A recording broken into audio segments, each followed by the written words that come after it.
नमस्कार, वंदे मातरम, भारत माता की जय। भारत में कुछ अच्छा हो और कांग्रेस उसमें अड़िंगे ना डाले, ये तो हो ही नहीं सकता।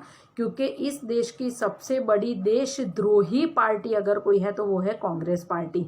तो उन लोगों ने अभी भाड़े की 2 कौड़ी की बीवी 2-3 दिन के लिए वो लोग भाड़े पे लाए थे, साकेत गोखले नाम की, जिसने PIL दायर की थी इलाहाबाद हाई कोर्ट में कि ये भूमि पूजन रोक दिया जाए। तो मैं गोखले को बता देना चाहती हूँ, ये तेरे 7 पीढ़ी के जो पूर्वज है ना, वो भी नहीं रोक पाएंगे। और दूसरा कि इस मंदिर का पुनः निर्माण हो रहा है, नव निर्माण नहीं हो रहा है, क्योंकि वो जगह हमारी थी, हमारी आस्था का प्रतीक था, और जिसके ऊपर हमारे संविधान के हिसाब से सुप्रीम कोर्ट ने थप्पा लगाया है। ठीक है, तो अगर वो जो अभी भगवा कपड़ा में जो दलाल बैठा है स्वरूपानंद में, उसको भी बोलना चाहती हूँ। क्या बोल रहा था वो कि उस दिन अशुभ मुहूर्त है। अशुभ तो एक ही दिन था जब कांग्रेस पार्टी बनी थी इस देश में।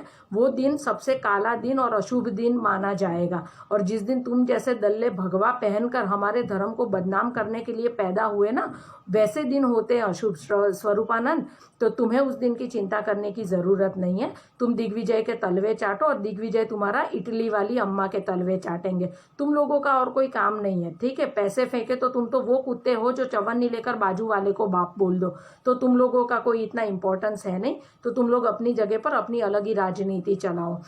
दूसरा मैं बोलना चाह रही थी कि मुझे ये नहीं समझ में आता कि कभी आपने किसी भी मुसलमान को, चाहे वो नियमित नमाज करता होगा या नहीं करता होगा, या दरगाह जाता होगा या नहीं जाता होगा, लेकिन कभी भी आपने कोई एक मुसलमान ऐसा देखा है जो अपने धर्म के खिलाफ खड़ा हो?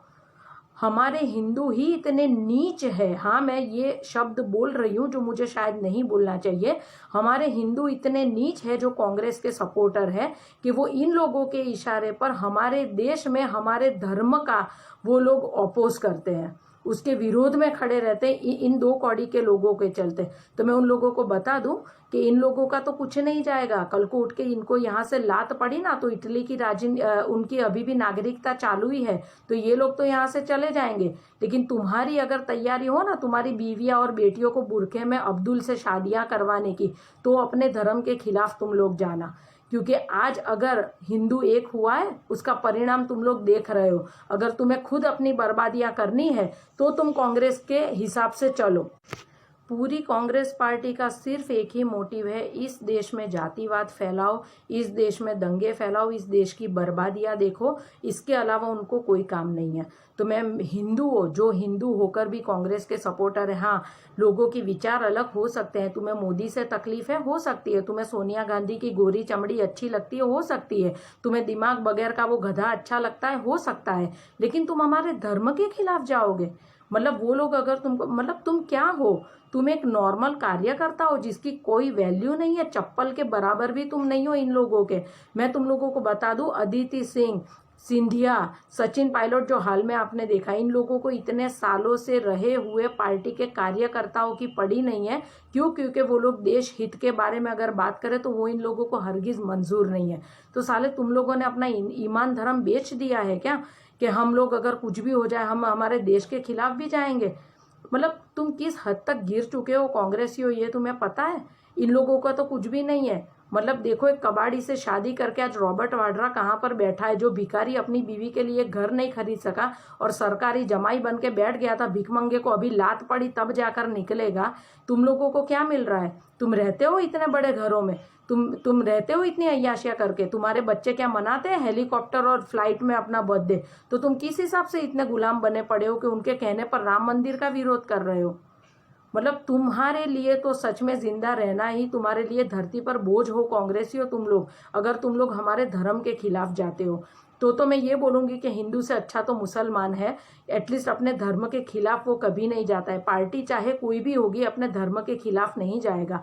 बहुत सारे मुसलमान नेता भाजपा में भी है, लेकिन आज तक उन लोगों ने, हाँ, हिंदू धर्म के बारे में अच्छा बोला होगा, लेकिन मुस्लिम धर्म के बारे में कभी भी गलत नहीं बोला है। तो ये देखकर अगर तुम्हारी आंखें नहीं खुलती है तो मैं सच में बोलती हूँ, तुम डूब के मर जाओ, तुम्हारी बीवियां इससे तो अच्छा विधवा ही रहे। अपने धर्म के खिलाफ जाते हो, अपने देश के खिलाफ जाते हो। हार्दिक पटेल, क्या चॉइस है। भीम आर्मी का वो रावण गटर छाप, मतलब इन लोगों को ये लोग सपोर्ट कर रहे हैं जो इतनी छोटी उम्र में। हार्दिक को कोई यहाँ पर चपरासी ना रखे, वो 2 कौड़ी के लुक्खे को इन लोगों ने अध्यक्ष बनाया। क्यों? क्योंकि वो अपने समाज के 14 बेटों की जान लेकर बैठा है हरामी। इसने दंगे फैलाए। इन लोगों को ऐसे ही लोग चाहिए जो अपनी दिमाग की गंदगी से पूरा देश बर्बाद कर सके। और तुम उसमें अगर घुलना मिलना चाहते हो तो तुम अब सच में बोल रही हूँ, अब तुम्हें और तुम्हारी आगे वाली पीढ़ी हिंदुओं को, जो कांग्रेस के सपोर्टर है, तुम्हें कोई नहीं बचा सकता है। खुद भगवान भी आकर तुमको नहीं बचा सकता। मैं अभी भी बोलती हूँ, हिंदुओं एक हो जाओ, नहीं तो तुम्हें बचाने वाला कोई नहीं होगा। और रही नरेंद्र मोदी की बात, लोग ये बोलते हैं कि उनको ये पूजा करने का कोई अधिकार नहीं है। तो मैं ये बोलना चाहती हूँ, जिसने मेहनत की होगी वो उसका सच्चा हकदार होता है। आज अगर मोदी जी ने इतनी मेहनत की है देश को एक करने में, देश को आगे लाने के लिए, तो उस इंसान से अच्छा इंसान इस चीज़ के लिए कोई नहीं हो सकता है। तो उस दिन अपने घर में रहे, उत्सव मनाए और अपने चेहरे पर वो खुशी रखे, क्योंकि ये हमारे धर्म की, हिंदुओं की जीत है। इस वजह से उस दिन को आप ज़रूर मनाएं, सेलिब्रेट करें 5 अगस्त को। नमस्कार, वंदे मातरम, भारत माता की जय।